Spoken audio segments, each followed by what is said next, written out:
Urea का स्वदेशी उत्पादन 70 लाख टन बढ़ाने के लिए 6 उर्वरक संयंत्रों का उद्धार किया जा रहा है।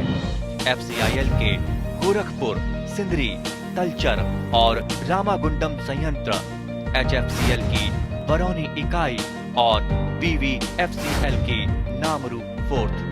सोने पर सुहागा ये है कि देश में अब बनेगा सिर्फ नीम लेपित यूरिया, क्योंकि इससे होगा किसानों का फायदा ही फायदा। अनाज का उत्पादन 10% तक बढ़ेगा। बढ़ेगी 10 से 15% नाइट्रोजन क्षमता।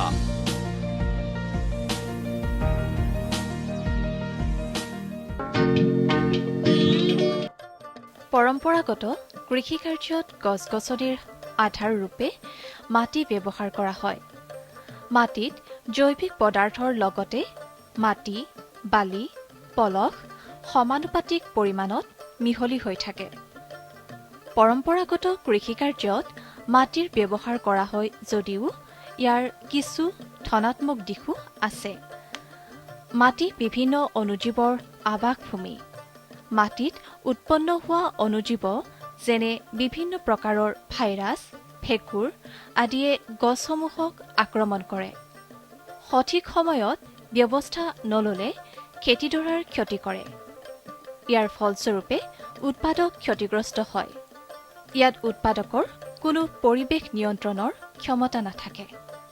অৰ্থাৎ মুকলিভাৱে মাটিত কৰা খেতিত উষ্ণতা, পোহৰ আদি অন্যান্য পৰিস্থিতি নিয়ন্ত্ৰণ কৰাৰ অৱকাশ নাথাকে। কিন্তু আবদ্ধ পৰিৱেশত কৰা খেতিত এইসমূহ সামগ্ৰিক পৰিস্থিতি নিয়ন্ত্ৰিত কৰিব পৰা যায়। মাটিৰ পৰিৱৰ্তে আধাৰৰূপে কোকোপিটৰ ব্যৱহাৰ যথেষ্ট সুবিধাজনক। কোকোপিট সাধাৰণতে বৰ্গাকৃতিৰ আকাৰত উৎপাদনথলীৰ পৰা বজাৰলৈ আহে। আবদ্ধ পৰিৱেশত কৰা খেতিত মাটিৰ পৰিপূৰক আধাৰৰূপে ব্যৱহাৰ কৰাৰ আগতে বৰ্গাকৃতিৰ কোকোপিটৰ টোপোলা গুৰি কৰা হয়। ইয়াৰ পিছৰ পৰ্যায়ত ভালদৰে পৰিষ্কাৰ পানীৰে ধোৱা হয়। এনে কৰিলে কোকোপিটত থকা অতিৰিক্ত লৱণভাগ আঁতৰি যায় আৰু কৃষিকাৰ্যৰ বাবে উপযোগী হৈ পৰে। মাটিৰ পৰিপূৰক ৰূপে কোকোপিটৰ ব্যৱহাৰ সম্পৰ্কত কৃষি উদ্যমী শ্ৰী অমিত গোৱালাই আমাক এনেদৰে কয়। এইটো আমাৰ কোকোপিট ৱাশ্বিং চেণ্টাৰ। আমি ইয়াত কোকোপিটৰ ব্ৰিক আনি মেলি ইয়াত আমি গোটেইখিনি তিয়াই মেলি থওঁ 2 দিনমান, তাকি যিমানো সল্ট আছে কোকোপিটত সেইবোৰ সব ৱাশ্ব আউট হৈ যায়। আৰু তাৰপাছত ইয়াত আমি তিয়াই মেলি যেতিয়া থৈ দিওঁ, তাৰপাছত আমি ইয়াত পৰা কালেক্ট কৰি মেলি আমাৰ ড্ৰাইং চেণ্টাৰত দিওঁ। এইটো এতিয়া আমি কোকোপিট ৱাশ্বিং চেণ্টাৰৰ পৰা আনিলোঁ। এইটো আমাৰ নেট আছে যোনটো আমি লগাই থৈছোঁ, যে আপুনি চাব পাৰে ইয়াত কোকোপিট চব তিতি আছে, পানী তলৰ পৰা পৰি যায়, যে পানী ইয়াত নাথাকে। তাৰপিছত আমি ইয়াত মেলি দিম, সব মেলি এবাৰ আকৌ ৱাশ্ব কৰিম, যে ইয়াত যিমানো সল্ট আছে সেই সল্টখিনি ওলাই যাওক। সেইটো হোৱা পাছত আমি আপোনাক যদি যেতিয়া এবাৰ পুৰা গোটেইখিনি সল্টখিনি ওলাই যায়, তাৰপাছত আমি টেষ্টিং এটা কৰোঁ, যোনটো EC চেক বুলি কয়। EC কিমান আছে কোকোপিটত, যদি EC আমাৰ যোনটো আমাক যিমান লাগে, ফৰ এক্সাম্পল 0.3, 0.4 যদি সিমান পাইছোঁ আমি, তেতিয়াহ'লে ঠিক আছে, নহ'লে আকৌ ৱাশ্ব কৰোঁ, সেইটো লগে আনো। তাৰপাছত আমি ইয়াত আনি মেলি সব ড্ৰাইত দি দিওঁ, সব ড্ৰাই কৰিবলৈ থৈ দিওঁ। কোকোপিট ভালদৰে ধুই ইয়াক মেলি শুকোৱা হয়। শুকোৱাৰ পিছত ET মিটাৰৰ সহায়ত EC জমা হয়। সাধাৰণতে কোকোপিটত ECৰ পৰিমাণ 1.5 থাকে। প্ৰায়বোৰ শস্যত ECৰ পৰিমাণ 0.04 ECৰ আৱশ্যক হয়। এতিয়া আমি কোকোপিটটো আমাৰ কোকোপিট ৱাশ্বিং চেণ্টাৰৰ পৰা আনি মেলি ইয়াত মেলিছোঁ। এইটো আমি নেট ইউজ কৰিছোঁ, যে যিমানো পানী আছে ইয়াৰ পৰা তিতি থাকে তললৈ পৰি যাওক। তাৰপাছত আমি ইয়াৰ ECটো চেক কৰিম। এতিয়া যেনেকৈ এইটো কোকোপিট আমাৰ ৰেডি হৈ আছে, ইয়াৰ ECটো আপোনালোকক দেখাওঁ। এইটো আমি ECটো চেক কৰিম। যদি আমাৰ ECটো এতিয়া 0.04 আছে, ECটো এইটো আমাক যিমান লাগে 0.05ৰ তলত সিমান EC আছে ইয়াত। এতিয়া আমি এইটো ইয়াৰ পৰা ইউজ কৰি মেলি ইয়াত অলপ ৱাশ্ব কৰি দিওঁ, সেইটো আনি মেলি ৱাশ্ব কৰি মেলি আকৌ আমি ড্ৰাই কাৰণে সেইফালে পঠিয়াই দিওঁ যে চব বস্তু তাত ড্ৰাই হৈ যাওক। ড্ৰাই হোৱাৰ পাছত আমি গ্ৰ' বেগত এইটো ফুল কৰোঁ যে আমি এইটো মিডিয়া ইউজ কৰি মেলি প্লাণ্টটো গ্ৰ' কৰিব পাৰিম। আৰু ইয়াত আৰু বেলেগ মিডিয়াও আছে, যেনেকৈ লেকা আহে, ক্লে বলছ এইবোৰ, কিন্তু সেইবোৰ কষ্টলি হয় কম্পেৰিটিভলি টু কোকোপিট। আৰু এই কোকোপিটবোৰ ৰিইউজেবল হয়। আমি এবাৰ ইউজ কৰিলোঁ, এটা চাইকেল প্ৰডিউচ কৰিলোঁ, সেইটোত আকৌ আমি নিউট্ৰেণ্ট দিয়াৰ কাৰণে চলটো বাঢ়ি গ'ল, সেইটো আকৌ আনক ধুৱক, আকৌ ইউজ কৰিব পাৰি। সাধাৰণতে কোকোপিট 12 পৰা 14 ঘণ্টা পানীত তিয়াই থৈ 3-4 বাৰ পৰিষ্কাৰ পানীৰে ধোৱা হয়। এই কাম মহিলা শ্ৰমিকসকলে অতি দক্ষতাৰে কৰে। এই সম্পৰ্কত আমি লগ পোৱা মহিলা শ্ৰমিকসকলে এনেদৰে তেওঁলোকৰ অনুভৱ ব্যক্ত কৰে। আপোনালোকে ইয়াত এইখন ফাৰ্মত কেতিয়াৰ পৰা কাম কৰি আছে? আজি 3 মাহ হৈ গ'ল ইয়াত কাম কৰি থকা। কি কৰি আছে আপোনালোকে? প্ৰথমতেতো আমি কৰিলোঁ ড্ৰাইগনটো কেনেকৈ ৰুব লাগে সেইটো শিকিলোঁ। ড্ৰাগন ফ্ৰুটটো? হয়। দ্বিতীয়ত শিকিলোঁ আমি কোকোপিটটো লৈ আনি দিলে আমাক কেনেকৈ আমি কৰিব লাগে নালাগে সেইটো শিকিলোঁ। কোকোপিটৰ ক্ষেত্ৰত কি কৰে আপোনালোকে? প্ৰথমত আমি আনি পেলাই এতিয়া টেংকিত দিওঁ, দি পেলাই পানী দি ধুব লাগে, ধুই পেলাই আকৌ নেটত উঠাই দিওঁ, নেটত উঠাই থৈ পেলাই আকৌ তাতে পানী দি ধুব লাগে। শুকাবলৈ দিয়ে নেকি? নাই, নেটত উঠাই পেলাই আকৌ আমি পানী দি ধুই পেলালোঁ। আকৌ ধুই পেলাই? ধুই পেলাই তেতিয়া চেক কৰিব, তাৰপিছতহে আমি আকৌ টিপালত। আপোনালোকে নিজে কৰেনে? নাই, সিহঁতে কৰি দিয়ে আমাক। সেইটো আমি এতিয়ালৈকে শিকা নাই, বাকীখিনি শিকিছোঁ। তাৰপিছত আমি উলিয়াই দিওঁ ইয়াত শুকাবলৈ। শুকাই হৈ যোৱাৰ পিছত আমি পলিথিনত ভৰাই পেলাই ভিতৰত লৈ যাওঁ। কেইদিন শুকাই আপোনালোকে? এদিনতে শুকাই যায়। এদিনতে শুকাই যায়। তাৰপিছত পলিথিনৰ বেগত ভৰাই? পলিথিনত ভৰাই কেনে ভিতৰত সোমাই দিওঁ। ভিতৰত কি কাম কৰে আপোনালোকে? ভিতৰততো প্ৰথমতে আমি পলিথিনত পুলিটো ৰোৱনি কৰিলোঁ। ৰোৱনি কৰি হৈ যোৱাৰ পিছত প্ৰুনিং কৰিব দিয়ে।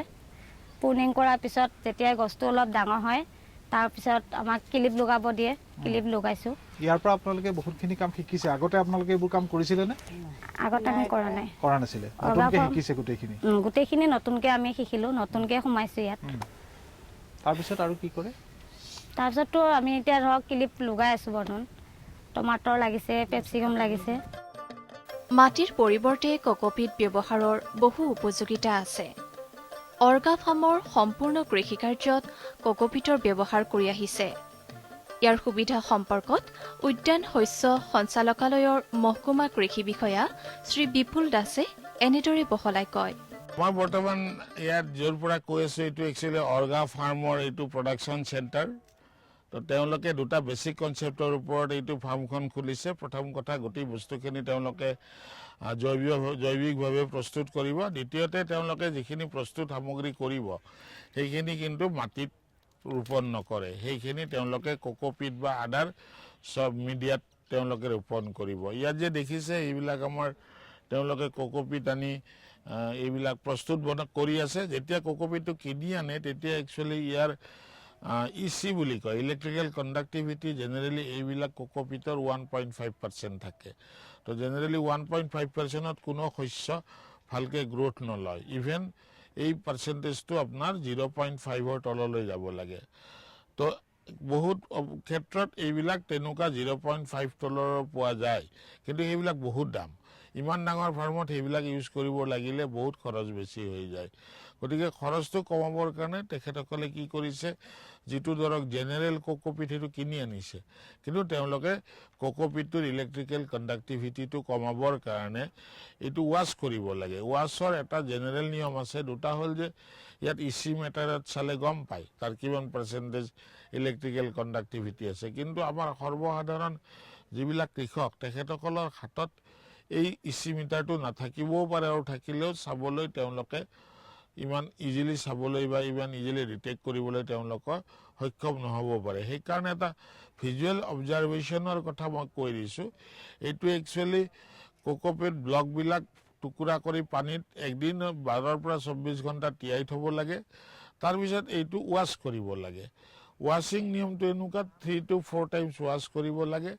ৱাছ কৰাৰ পিছত আপুনি যেতিয়া দেখিব লাষ্টত শেষত যেতিয়া তাৰ পৰা পানীৰ বৰণটো, যিটো ৱাছ কৰাৰ পিছত পানী ধোৱাৰ পিছত পানী ওলাই আহে, সেই পানীটো যেতিয়ালৈ ৰঙচুৱা হৈ থাকিব আপুনি গম পাব ইচি লেভেলটো উপযুক্ত পৰিমাণৰ লেভেললৈ অহা নাই। যেতিয়া আপুনি দেখিব যে পানীটো বগা হৈ গ'ল, ঠিক কাপোৰ ধোৱা ছিষ্টেমৰ দৰে, যেতিয়ালৈ ফেন থাকিব আপুনি গম পাব তাত চাৰ্ফৰ কিছু মিহলি হৈ আছে। ঠিক সেইদৰে পানীটো যেতিয়া সম্পূৰ্ণ বগা হ'ব তেতিয়া আপুনি ভিজুৱেলি ভাবিব যে তাৰ ইলেক্ট্ৰিকেল কণ্ডাক্টিভিটিটো 0.5ৰ তলত গৈছে। আৰু এখেতসকলে কিন্তু এইটো মিটাৰ ব্যৱহাৰ কৰে। তেওঁলোকৰ যেতিয়া ইয়াৰ পৰিমাণ 0.4 0.3 হৈ যায় এইটো ব্যৱহাৰৰ কাৰণে উপযোগী হয়। আৰু এইটো তাৰপিছত তেওঁলোকে তাৰ পৰা নি এৰাতি পানীটো নেটৰ মোনা টাইপৰ হেৰিত থৈ দিয়ে, পানীটো নিজৰি যায়। নেক্সট ডে এইটো ৰ'দত দি এইটো দেখিছে এইবিলাক যে ৰ'দত শুকাইছে, এইটো যেতিয়া কমপ্লিট শুকান হৈ যাব তেতিয়া ইয়াত পেকেটত ভৰাই তাত পুলি ৰোৱাৰ কাৰণে উপযুক্ত সময় হৈ যায়। এতিয়া কথা হ'ল যে আমাৰ এটা প্ৰশ্ন আহে যে কিয় মাটি নহয়, মাটিটো আমাৰ চাৰিওফালে উভয় নদী, কিয় আমি কোকোপিট ব্যৱহাৰ কৰিব লগা হ'ল? 1 কেজি কোকোপিটৰ দাম হোলচেল হ'লেও 38ৰ পৰা 40 টকা, কিয় ব্যৱহাৰ কৰোঁ? প্ৰথম কথাটো হ'ল যে মাটিত বিভিন্ন ধৰণৰ বেমাৰ আজাৰ আদি মাটিৰ পৰা গছলৈ আহিব পাৰে, কোকোপিটত কৰিলে সেই সমস্যাটো নাথাকে। দ্বিতীয় কথা হয় যে শিপাৰ যিটো জোন একদম সমভাৱে এটা কোমল পৰিৱেশৰ এটা সৃষ্টি কৰে। আৰু ইয়াত কেতিয়াবা কি হয়, পাৰ্লাইট আৰু ভাৰ্মিকুলাইটো কিছু পৰিমাণে মিক্স কৰা যায়। এই তিনিটাৰ মিশ্ৰণটোত কৰিলে কি হয়, ভিতৰত যিটো আমাৰ বতাহ, সেই বতাহ চাৰ্কুলেশ্যনটো শিপাৰ গুৰিত সমভাৱে থাকে। দ্বিতীয় কথা, পাৰ্লাইটৰ কাম হ'ল যে তাত যদি এক্সেছ পানী থাকে, যিটোৱে আমাৰ গছৰ গুৰি পচা বেমাৰবিলাক কৰে। আৰু সদায় ভেজিটেবলছৰ ক্ষেত্ৰত এইটোৱে কৃষক ৰাইজ বা যিবিলাক এণ্টাৰপ্ৰিনাৰ আছে তেওঁলোকৰ সমস্যা, গুৰি পচা বেমাৰটো কি ধৰণে কণ্ট্ৰল কৰিব? মাটিততো বৰ দিগদাৰী, খুব ক্ল'জ অবজাৰভেশ্যন নহ'লে এইটো নোৱাৰি। কিন্তু কোকোপিটত এইটো কাৰণে পাৰি যে ইয়াত পানীটোও কণ্ট্ৰল কণ্ডিশ্যনত দিব পাৰি। আৰু পানীৰ কোকোপিটত কৰাৰ ফলত যেতিয়া পানীৰ ৰিপৰ্ট দিয়ে, আপুনি মনত ৰাখিব আমাৰ যদি এখন বাগিচাত 1000 লিটাৰ পানী লাগিছিল দিনটোত, ড্ৰিপ ইৰিগেশ্যন কৰাৰ লগে লগে 900 লিটাৰ পানী কমি যায়, 100 লিটাৰত পৰ্যাপ্ত হৈ যায়। অমিত গোৱালাৰ অৰ্গাফাৰ্ম ফাৰ্মলী এপৰ জৰিয়তে ব্যৱসায়িক সম্প্ৰসাৰণৰ বাবে সাজু হৈছে। ব্ৰাইট ক্ৰম নামৰ আন এটি সংস্থাই অসমৰ জহা, ক'লাধান আদি একক আৰু অনন্য সামগ্ৰীসমূহ ভাৰ্চুৱেল প্লেটফৰ্মৰ জৰিয়তে বিক্ৰীৰ বাবে সাজু কৰিছে আৰু সফলতা পাইছে। এই সম্পৰ্কত ব্ৰাইট ক্ৰপৰ হেমৰাজ চেত্ৰীয়ে এনেদৰে কয়।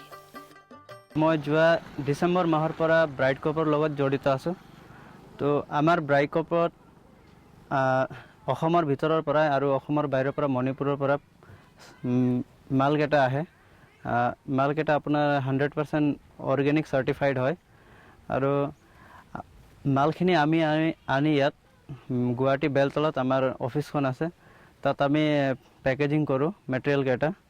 আৰু মেটেৰিয়েলত আছে আপোনাৰ brown rice floor, red rice floor, তাৰপিছত ব্লেক ৰাইচ ফ্ল'ৰ, তাৰপিছত এৰ'মেটিক জহা ৰাইচ, তাৰপিছত ব্ৰাউন ৰাইচ, সোণা মচুৰ ৰাইচ, তাৰপিছত হিমালয়ান ৰেড ৰাইচ, তাৰপিছত আছে আপোনাৰ চাকাও ব্লেক ৰাইচ আৰু ধনিয়া পাউডাৰ। এইকেইটা এতিয়া এভেইলেবল আছে। আধুনিক কৃষি ব্যৱস্থাৰ নিদৰ্শনৰূপে গঢ়ি তোলা এই ফাৰ্মখনত প্ৰায় 400 ড্ৰেগন ফ্ৰুটৰ পুলি ৰোপণ কৰিছে। ড্ৰেগন ফ্ৰুট কেকটাছ জাতীয় উদ্ভিদ বাবে ইয়াক কম পৰিমাণে পানী লাগে। পানীৰ নিৰৱচ্ছিন্ন যোগানৰ বাবে গোলাকৃতিৰ আকাৰৰ 4টা নিৰ্গমন নলীযুক্ত ড্ৰিপ ব্যৱস্থাৰে গঢ়ি তুলিছে। এনে পদ্ধতিত গছবোৰে নিৰৱচ্ছিন্নভাৱে পানী যোগান পোৱাৰ লগতে পানী নষ্ট হোৱাৰ অৱকাশ কম থাকে। তাৰোপৰি একে পানী যোগান ব্যৱস্থাৰে গছবোৰক সাৰ যোগান ধৰিব পৰা যায়। 4টা জাতৰ পুলি ৰোপণ কৰা ড্ৰেগন ফ্ৰুটৰ সম্পৰ্কত উদ্যমী যুৱক শ্ৰী অমিত খোৱালাই আমাক এনেদৰে কয়। আমি ইয়াত অৰ্গেনিক ফাৰ্মিঙৰ ফাৰ্ম কৰিছোঁ। One of our product is dragon fruit, য'ত আমি পিংক, ৰেড আৰু য়েল্ল' ভেৰাইটিজৰ ড্ৰেগন ফ্ৰুট লগাইছোঁ। আমি য়েল্ল'টো বেচিকেলি এইটো নতুন যোনটো ভেৰাইটি এতিয়ালৈকে অসমত নাই বা ইণ্ডিয়াটো বহুত ৰেয়াৰ ভেৰাইটি এইটো। আমি এইটো থাইলেণ্ডৰ পৰা ক্ৰপটো আনিছোঁ। এবাৰ আমি ট্ৰাই কৰিবলৈ অলপ 100মান প্লাণ্ট লগাইছোঁ। টোটেল ড্ৰেগন ফ্ৰুট আমাৰ ইয়াত 400টা প্লাণ্ট আছে। আৰু আমি এক্সপেক্ট কৰি আছোঁ প্ৰডাকশ্যনটো আমি নেক্সট বছৰ জুনলৈকে পাম ইয়াৰ and we are expecting a good production as we are using everything which is required যোনটো আমাৰ নেট লাগে কাৰণ এইটো আমি নেট ক'তো ইউজ নকৰে আমি ইউজ কৰিছোঁ কাৰণ গৰমত কি হয় ইয়াত ফাংগাছ এটেক বা সেইবোৰ হ'ব পাৰে সেইটো কাৰণে আমি এইটো দিছোঁ যে যদি ফাংগাছ এটেক মানে ৰ'দটো ডাইৰেক্টলি আমাৰ প্লাণ্টত নপৰে তাকি ফাংগাছ এটেক বা এইবোৰ আমাক ইছ্যু ফেচ কৰিব নালাগে প্ৰতিটো পোষ্টত কিমান তাকে আপোনালোকে প্লেন দিছে প্ৰতিটো পোষ্টত আমাৰ 4টা প্লাণ্টকে আছে ফাৰ্টিগেশ্যনৰ ব্যৱস্থাটো কেনেধৰণে কৰিছে ফাৰ্টিগেশ্যনটো আমাৰ ফাৰ্টিগেশ্যন ৰুম আছে য'ৰ পৰা আমি ফাৰ্টিলাইজাৰ্ছবোৰ ইউজ কৰোঁ সেইবোৰ ইয়াত আমি ড্ৰিপেদি পঠিয়াওঁ আপুনি যদি চাব তাত আমাৰ ড্ৰিপ ছিষ্টেম লাগি আছে তাত আমাৰ অলপ ফাৰ্টিগেশ্যন চলিও আছে সেইটো দি আমি ফাৰ্টিগেশ্যন প্ৰভাইড কৰোঁ ড্ৰেগন ফ্ৰুটৰ জেনেৰেলি আপোনালোকে কিমান দিনৰ ভিতৰত প্ৰডাকশ্যন আশা কৰিব পাৰে এইটো এবছৰ লাগি যায় এতিয়া ডিপেণ্ড কৰে আপুনি যোনটো প্লাণ্ট লগাই আছে তাৰ চাইজটো কি আছে যদি অলপ বেছি ডাঙৰ থাকে আপুনি সোনকালে গ্ৰ'থটো পাব পাৰে প্লাণ্টৰ যদি সৰু আছে অলপ এবছৰমান লাগি যায় আপোনাৰ প্লাণ্টটো গ্ৰ'থ হওঁতে স্পেচিংটো কিমান দিছে আপোনালোকে 9x9 ফিট 9x9 ফিট ফাৰ্টিগেশ্যন আপোনালোকে কোন সময়ত কৰে দিনৰ কোন সময়ত কৰে এইটো দিনত নহয় একচুৱেলি ড্ৰেগন ফ্ৰুটটো হ'ল আপোনাৰ কেকটাছ ভেৰাইটি চ' ইয়াত পানী বেছি আপোনাৰ ফাৰ্টিগেশ্যনটো বেছি দিব নোৱাৰি আমি উইকলি বা এভৰি আফটাৰ 3 days 4 days তেনেকৈ দিওঁ আমি ইয়াত বেছি পানী হ'লে প্লাণ্টটো আপোনাৰ বেয়া হ'ব পাৰে আপোনালোকৰ ইয়াত দেখা পাইছোঁ যে ফাৰ্টিগেশ্যন আপোনালোকে ৰিং ছিষ্টেমত কৰিছে ইয়াৰ কাৰণটো এডভান্টেজটো কি এডভান্টেজটো এইটোৱে যে আপোনাৰ যোনকেইটা আমি ফাৰ্টিগেশ্যন দি আছোঁ সেইবোৰ জেগাত পৰিব যদি আমি আপোনাৰ নৰ্মেল ড্ৰিপ দিওঁ সেইটো চব প্লাণ্টত নেপাব 4টা প্লাণ্ট আছে আমাৰ চাৰিওফালে সেইটো আমি যদি লাইন দিওঁ তেতিয়া 4 প্লাণ্ট নেপাব ৰুলিং কৰা কাৰণ ৰিজন সেইটো আছে যে চব প্লাণ্টে ফাৰ্টিগেশ্যনটো পাওক এইটো কাৰণে ছিষ্টেমটো বেলেগ ধৰণে ব্যৱহাৰ কৰিছে নেকি তাৰ যিটো ব্যৱস্থাটো কৰিছে কেনেধৰণে কৰিছে এতিয়া যেনেকৈ আমি ইয়াত যোনটো ইউজ কৰিছোঁ ড্ৰিপ ছিষ্টেম এইটো আমি কমপ্লিটলি আণ্ডাৰগ্ৰাউণ্ড কৰিছোঁ যে যদি ইয়াত কিন্তু মেইনটেইন কৰিব লাগে গ্ৰাছ চব কাটি থ'ব লাগে আমি কাটি আছোঁ কাটিং কৰি আছোঁ যদি আমাৰ ড্ৰিপটো আমি বাহিৰতে দিওঁ সেইটো কাৰণে আমাৰ ক্লিনিঙৰ ইছ্যু আহিব পাৰে সেইকাৰণে আমি চব আণ্ডাৰগ্ৰাউণ্ড কৰিলোঁ এইটোত এতিয়া যিমানো আছে চব আমাৰ ফাৰ্টিগেশ্যন ৰুমৰ পৰা ফাৰ্টিলাইজাৰ্ছ আহে ইয়াত প্লাণ্টবোৰ সেইটোত পাই যায় আৰু আপোনালোকে কি মেনেজমেণ্ট প্ৰেক্টিছ কি কৰিব লাগে ড্ৰেগন ফ্ৰুটৰ ক্ষেত্ৰত কি কৰি আছে কেনেধৰণে কাম কৰি আছে এতিয়া যেনেকৈ পেষ্ট মেনেজমেণ্ট হ'ল আপোনাৰ যদি কিবা পোক লাগিছে বা কিবা লাগিছে সেইটোত আমাক চাব লাগে without using any chemicals and everything if we can remove it আমি যদি অঁতৰাব পাৰোঁ পোক চোক বা আমি ফাংগাছ এটেক হৈ আছে যদি আমাক কি ব্যৱস্থা কৰিব লাগে এতিয়া আমি যদি নেটটো দিছোঁ আপোনালোকে ফাৰ্টিগেশ্যন যিটো কৰিছে অৰ্গেনিকেই কৰি আছে অৰ্গেনিক কৰিছে আপোনাৰ কনচেপ্টটো অৰ্গেনিক কনচেপ্টটো অৰ্গেনিক আৰু কেনেধৰণে মেনেজমেণ্টৰ ক্ষেত্ৰত কি কৰে আপুনি কৈ আছিলে আমি যেনেকৈ এতিয়া আমাৰ কি আছে আমি ষ্টেণ্ডাৰ্ডাইজ কৰিছোঁ প্ৰচেছটো সব জেগাত আমাৰ মানে আপোনাৰ কি উইকলি কি ৰুটিন আছে কি কৰিব লাগে কেনেকৈ কৰিব লাগে এতিয়া আমাৰ মানুহকেইটাই কাম কৰিছে সিহঁতি বান্ধি আছে ড্ৰেগন ফ্ৰুটবোৰ এইবোৰ আমাৰ মেক শ্যোৰ হ'ব লাগে যেতিয়াও বাঢ়ি গৈ আছে আমাক বান্ধি থ'ব লাগিব মাটিৰো তলত লুজ কৰি গৈ থাকিব লাগিব তাৰপিছত আমাক যি গোবৰ বা ভাৰ্মি কম্প'জ ইউজ কৰিব লাগে সেইটো উইকলি বা মান্থলি যি ইউজ কৰিব লাগে সেইটো কৰি থাকিব লাগিব আমি এটা ষ্টেণ্ডাৰ্ডাইজ প্ৰচেছ আছে সেইটো দি আমাৰ ডেইলি এক্টিভিটিছবোৰ চলি থাকে এই ষ্টেণ্ডাৰ্ডাইজ প্ৰচেছটো কোনে ডেভেলপ কৰিছে আপোনালোকৰ আমি কৰিলোঁ কেনেধৰণে কৰিছে এইটো আমি মানে বহুত ৰিচাৰ্চ কৰিলোঁ এইটো ইউটিউব বা আপোনাৰ বহুত ভিডিঅ' চালোঁ যোন অলৰেডি গ্ৰ' কৰি আছে এতিয়া গুজৰাটত আপোনাৰ বহুত ডাঙৰ ফাৰ্ম আছে ড্ৰেগন ফ্ৰুটত সিহঁতৰ চাইছোঁ প্ৰচেছ কেনেকৈ কৰি আছে কেনেকৈ নাই সেইটো হিচাপে আমি নিজৰ এটা প্ৰচেছ বনাইছে সেইটো আপোনালোকে ধৰক প্ৰথমবাৰ যিহেতু কৰিছে আপোনালোকে সেইটো ছাকচেছ হোৱাৰ আশা কৰিছেনে ছাকচেছ হোৱা আশা কৰিছোঁ এতিয়া আমাৰ প্লাণ্টছবোৰ গ্ৰ'থ হৈ আছে ভাল গ্ৰ'থ পাইছোঁ আমি যেতিয়া লগাইছিলোঁ একদম যিটো আপোনালোকৰ যিটো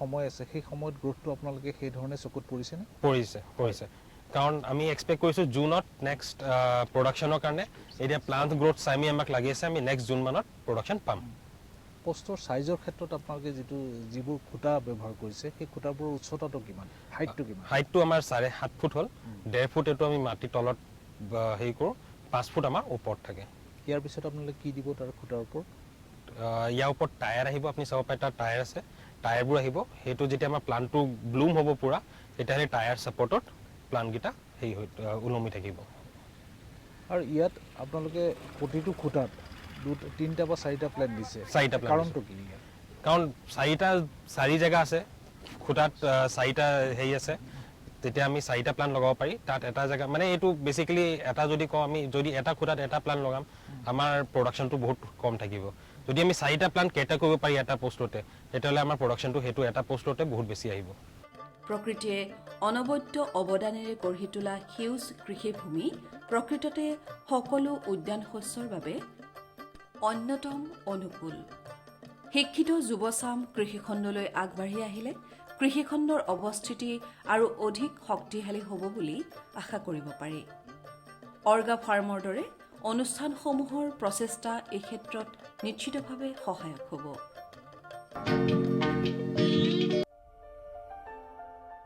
ভাৰত চৰকাৰৰ প্ৰতিটো প্ৰয়াস কৃষকৰ প্ৰগতিত দি আছে এটা নতুন বিশ্বাস। দেশৰ কৃষকসকলৰ প্ৰতি সমৰ্পিত ভাৰত চৰকাৰে বিশেষকৈ উত্তৰ পূৰ্বাঞ্চল আৰু আন্দামান নিকোবৰ দ্বীপপুঞ্জৰ কৃষি অঞ্চলৰ বিকাশৰ বাবে নতুন প্ৰগতিশীল পদক্ষেপ লৈছে, যাৰ দ্বাৰা কৃষকসকলে দ্ৰুত গতিত উন্নতি কৰি আছে। কৃষি অঞ্চলৰ বিকাশৰ গতি অব্যাহত ৰাখি মাননীয় প্ৰধানমন্ত্ৰী শ্ৰী নৰেন্দ্ৰ মোদী ডাঙৰীয়াৰ নেতৃত্বত ভাৰত চৰকাৰে এক দূৰদৰ্শী নিৰ্ণয় লৈ দেশত ৰাষ্ট্ৰীয় খাদ্য তেল মিছন অইল পামৰ আৰম্ভণি কৰিছে, যাৰ দ্বাৰা উত্তৰ পূৰ্বাঞ্চলৰ ৰাজ্যসমূহ আৰু আন্দামান নিকোবৰ দ্বীপপুঞ্জৰ কৃষকসকলৰ বিশেষ লাভ হ'ব। পুঁজিৰ বিনিয়োগত বৃদ্ধি পাব, খোৱা তেলৰ আমদানিৰ ওপৰত নিৰ্ভৰ কৰাটো কম হ'ব আৰু ৰোজগাৰৰ সুবিধা সৃষ্টি হ'ব। খোৱা তেলত আত্মনিৰ্ভৰশীলতাৰ বাবে এতিয়া ৰাষ্ট্ৰীয় খাদ্য তেল মিছন অইল পামৰ সংকল্প লোৱা হৈছে। নৰ্থ ইষ্ট আৰু আন্দামান নিকোবৰ দ্বীপপুঞ্জ এনেকুৱা অঞ্চল য'ত সহজে পামৰ খেতি কৰিব পৰা যায়।